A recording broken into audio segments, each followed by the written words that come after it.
ଆମେ ନୂଆ ଲୋକଙ୍କୁ ଭେଟିବାକୁ ପସନ୍ଦ କରୁ ନୁହେଁ କି? ବିଶେଷତଃ ଗୁରୁତ୍ୱପୂର୍ଣ୍ଣ ଲୋକଙ୍କୁ ଆମେ ସେମାନଙ୍କ ବିଷୟରେ ଜାଣିବାକୁ ଖୁସି ହେଉ। ଆନ୍ଦ୍ରିୟ ଏବଂ ପିତରଙ୍କର ସମୟରେ ଅନେକ ଲୋକ ମସିହଙ୍କ ଆଗମନ ଆଶା କରୁଥିଲେ। ସେମାନେ ତାଙ୍କୁ ଖୋଜିବାର କାରଣ ଥିଲା ଭବିଷ୍ୟତ ବକ୍ତାମାନେ ତାଙ୍କର ଆଗମନ ବିଷୟରେ ପୂର୍ବରୁ କହିଥିଲେ, କିନ୍ତୁ ଦୀର୍ଘ ବର୍ଷ ଅତିବାହିତ ହେଲା କିନ୍ତୁ ସେ ଆସିନଥିଲେ। କେତେକ ଆଶା ହରାଇଥିଲେ, କିନ୍ତୁ ଅନେକ ତାଙ୍କୁ ଖୋଜୁଥିଲେ। ସେମାନେ ତାଙ୍କୁ ଆଶା କରିଥିଲେ। ଆସନ୍ତୁ ଜହନ ତାର 1 ଅଧ୍ୟାୟ 35-41 ପଦ 35-42 ପଦ ପଢ଼ିବା ଏବଂ ତାଙ୍କୁ ଭେଟିଥିବା କେତେକଙ୍କ ବିଷୟରେ ଆଲୋଚନା କରିବା। 35 ତହିଁ ଆର ଦିନ ପୁନର୍ବାର ଜହନ ଓ ତାହାଙ୍କ ଶିଷ୍ୟମାନଙ୍କ ମଧ୍ୟରୁ 2 ଜଣ ଠିଆ ହେଇଥିଲେ। ଆଉ ସେ ଯୀଶୁଙ୍କୁ ସେହି ବାଟ ଦେଇ ଯାଉଥିବା ଦେଖି ତାହାଙ୍କୁ ଏକ ଦୃଷ୍ଟିରେ ଚାହିଁ କହିଲେ, ଏଇ ଦେଖ ଈଶ୍ୱରଙ୍କର ମେଷ ଶାବକ। ସେ 2 ଜଣ ଶିଷ୍ୟ ତାହାଙ୍କ କଥା ଶୁଣି ଯୀଶୁଙ୍କ ପଛେ ପଛେ ଗଲେ। ଯୀଶୁ ବୁଲି ପଡ଼ି ସେମାନଙ୍କୁ ପଛେ ପଛେ ଆସୁଥିବା ଦେଖି ପଚାରିଲେ, ତୁମେମାନେ କ'ଣ ଖୋଜୁଅଛ? ସେମାନେ ତାହାଙ୍କୁ ପଚାରିଲେ, ରାବି, ଆପଣ କେଉଁଠାରେ ରୁହନ୍ତି? ସେ ସେମାନଙ୍କୁ କହିଲେ, ଆସ ଦେଖିବ। ସେଥିରେ ସେମାନେ ଯାଇ ତାହାଙ୍କର ବସା ଦେଖିଲେ। ପୁଣି ସେହିଦିନ ତାହାଙ୍କ ସାଙ୍ଗରେ ରହିଲେ। ସେତେବେଳେ ସକାଳୁ ପ୍ରାୟ 10 ଘଣ୍ଟା ହେଇଥିଲା। ଯେଉଁ 2 ଜଣ ଜହନଙ୍କ କଥା ଶୁଣି ଯୀଶୁଙ୍କ ପଛେ ପଛେ ଯାଇଥିଲେ, ସେମାନଙ୍କ ମଧ୍ୟରୁ ଜଣେ ସିମୋନ ପିତରଙ୍କ ଭାଇ ଆନ୍ଦ୍ରିୟ ଥିଲେ। ସେ ପ୍ରଥମେ ଆପଣା ଭାଇ ସିମୋନଙ୍କ ଦେଖା ପାଇଁ ତାହାଙ୍କୁ କହିଲେ, ଆମ୍ଭେମାନେ ମସିହଙ୍କର ଦେଖା ପାଇଅଛୁ। ସେ ତାଙ୍କୁ ଯୀଶୁଙ୍କ ନିକଟକୁ ଆଣିଲେ।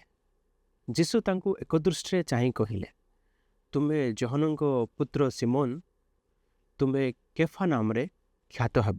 ଅବଶେଷରେ ସେ ଆସିଲେ ଏବଂ ସେ ବିଭିନ୍ନ ଲୋକଙ୍କ ସହିତ ପରିଚିତ ହେଲେ। ଆପଣ ଶୁଣିଛନ୍ତି କି ସେମାନେ ଏକ ଆରକକୁ କହୁଛନ୍ତି, ମସିହଙ୍କ ସହିତ ସାକ୍ଷାତ କରନ୍ତୁ। ବାପ୍ତିଜକ ଜହନ ତାଙ୍କୁ ଦେଖିଥିଲେ ଏବଂ ପ୍ରଥମେ ତାଙ୍କୁ ବୁଝିଥିଲେ। ଆନ୍ଦ୍ରିୟ ତାଙ୍କୁ ଦେଖିଥିଲେ ଏବଂ ପିତରଙ୍କୁ ତାଙ୍କ ନିକଟକୁ ଆଣିଥିଲେ। ଏହି ବର୍ଣ୍ଣନାରେ ଆମେ ଦେଖୁ ଯେ ଯେତେବେଳେ ଆମେ ମସିହଙ୍କୁ ଭେଟୁ ସେତେବେଳେ ମସିହଙ୍କର ସ୍ୱଭାବ ବିଷୟରେ କେତେକ ଅନ୍ତର୍ଦୃଷ୍ଟି ପାଉ। ମୁଁ ଚାହୁଁଅଛି ଆପଣ ମଧ୍ୟ ତାଙ୍କୁ ଭେଟନ୍ତୁ। ପ୍ରଥମ ଅନ୍ତର୍ଦୃଷ୍ଟି, ତାଙ୍କର ପରିଚୟ। ତାଙ୍କର ପରିଚୟ ହେଉଛି ଈଶ୍ୱରଙ୍କ ମେଷ ଶାବକ। କାରଣ ବାପ୍ତିଜକ ଜହନ ତାଙ୍କୁ ଏହିପରି ପରିଚିତ କରାନ୍ତି, ଈଶ୍ୱରଙ୍କର ମେଷ ଶାବକ। ଏହା ଏକ ଅତି ବର୍ଣ୍ଣନାତ୍ମକ ଶବ୍ଦ ଏବଂ ଅର୍ଥରେ ପରିପୂର୍ଣ୍ଣ। 29 ପଦରେ ବାପ୍ତିଜକ ଜହନ ଆହୁରି କହିଲେ ଯେ ସେ ଜଗତର ଲୋକଙ୍କର ପାପ ବୋହି ନେଇଯାଆନ୍ତି।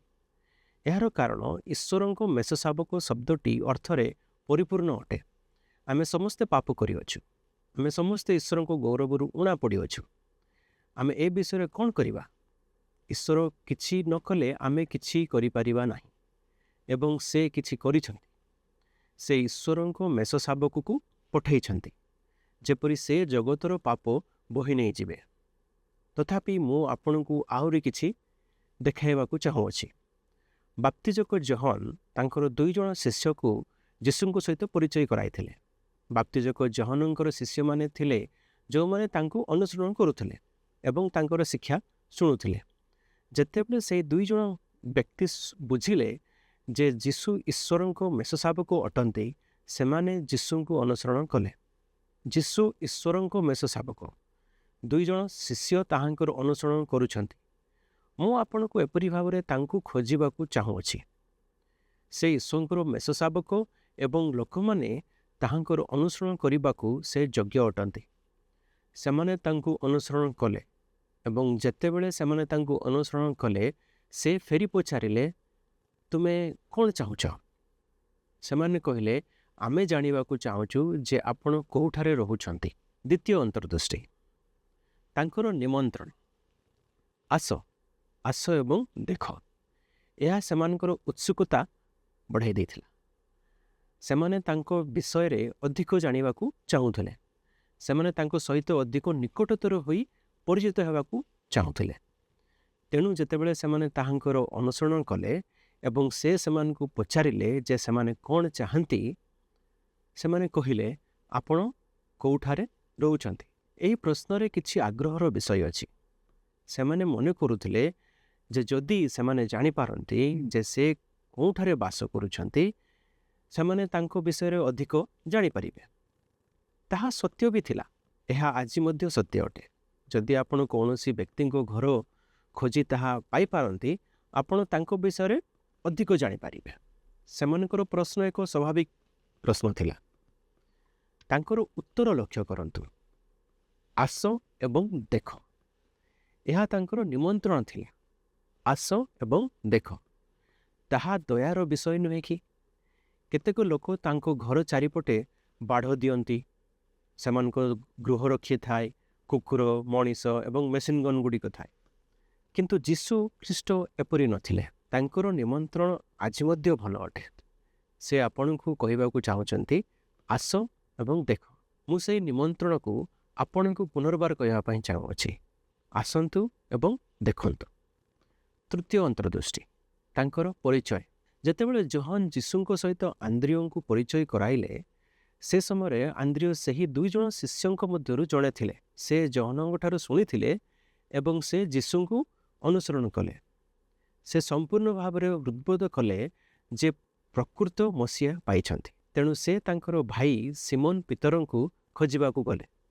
ଯେତେବେଳେ ସେ ତାଙ୍କୁ ପାଇଲେ, ସେ ତାଙ୍କୁ କହିଲେ, ଆମେ ମସିହାକୁ ଦେଖିପାରିଛୁ। ସେମାନେ ତାଙ୍କୁ ଖୋଜୁଥିଲେ, ସେମାନେ ତାଙ୍କୁ ଆଶା କରୁଥିଲେ, ସେମାନେ ଈଶ୍ୱରଙ୍କ ଉପରେ ଭରସା କରୁଥିଲେ ଯେ ସେ ଆସିବେ। ଆନ୍ଦ୍ରିଓ ବହୁତ ଖୁସି ହୋଇଯାଇଥିଲେ ଯେ ସେ ମସିହାଙ୍କୁ ଦେଖିପାରିଛନ୍ତି। ତେଣୁ ସେ ତାଙ୍କର ଭାଇ ସିମୋନକୁ ଯୀଶୁଙ୍କ ନିକଟକୁ ଆଣିଥିଲେ ଏବଂ ଯୀଶୁ ତାଙ୍କୁ ଜାଣିଲେ।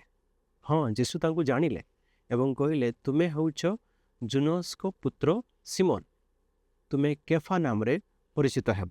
ଏଠାରେ ଆମେ ଏକ ଚମତ୍କାର ପରିଚୟ ଦେଖୁଛୁ। ଆନ୍ଦ୍ରିଓ ତାଙ୍କର ଭାଇ ସିମୋନ ପିତରଙ୍କୁ ମସିହାଙ୍କ ସହିତ ସାକ୍ଷାତ କରାଇଲେ। ଆପଣ ଜାଣନ୍ତି, ଆପଣ ହେଉଛନ୍ତି ସିମୋନଙ୍କ ପରି। ଆପଣଙ୍କର ମଧ୍ୟ ତାଙ୍କୁ ଭେଟିବା ଆବଶ୍ୟକ। ମୁଁ ଆନ୍ଦ୍ରିଓ ପରି ହେବାକୁ ଚାହୁଁଅଛି। ମୁଁ ଆପଣଙ୍କୁ ଯୀଶୁଙ୍କ ସହିତ ଭେଟାଇବାକୁ ଏବଂ କହିବାକୁ ଚାହୁଁଅଛି, ମସିହାଙ୍କ ସହିତ ସାକ୍ଷାତ କରନ୍ତୁ।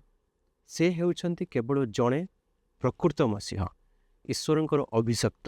ମୁଁ ଚାହୁଁଅଛି ଆପଣ ତାଙ୍କ ସହିତ ସାକ୍ଷାତ କରନ୍ତୁ, କାରଣ ଆମେ ଯାହାକୁ ଖୋଜୁଥିଲୁ ସେ ହେଉଛନ୍ତି ଯୀଶୁ ଖ୍ରୀଷ୍ଟ। ମୁଁ ମଧ୍ୟ କହିପାରିବି, ସେ ଆପଣଙ୍କୁ ଗ୍ରହଣ କରିବେ। ସେ ଆପଣଙ୍କୁ ଜାଣନ୍ତି ଏବଂ ସେ ଚାହୁଁଛନ୍ତି ଆପଣ ତାଙ୍କୁ ଅନୁସରଣ କରନ୍ତୁ। ଆସନ୍ତୁ ପ୍ରାର୍ଥନା କରିବା। ପ୍ରଭୁ ଯୀଶୁ, ଧନ୍ୟବାଦ ଦେଉଛୁ ଆପଣଙ୍କର ବାକ୍ୟ ପାଇଁ। ଆମେ ଚାହୁଁ କି ଏଇ ଯେଉଁ ବାକ୍ୟ ସେଟା ଆମକୁ ଦିଗ ଦର୍ଶନ ଦେଉ।